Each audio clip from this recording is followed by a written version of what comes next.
Hey guys, this creamy chicken and mushroom sauce is a great dinner idea for you. All you're going to do is cut up your chicken breast and cook until lightly browned.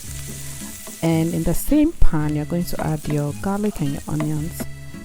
Cook that until it's softened and golden before you add your mushroom in. And cook that for like 5 minutes and add whole cream about half cup. Then you're going to add back your chicken to the creamy sauce. Top it with some parsley and chili powder. You're going to taste, adjust for salt, etc.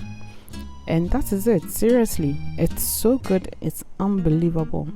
Hope you enjoyed watching this. Don't forget to subscribe to my channel. Bye.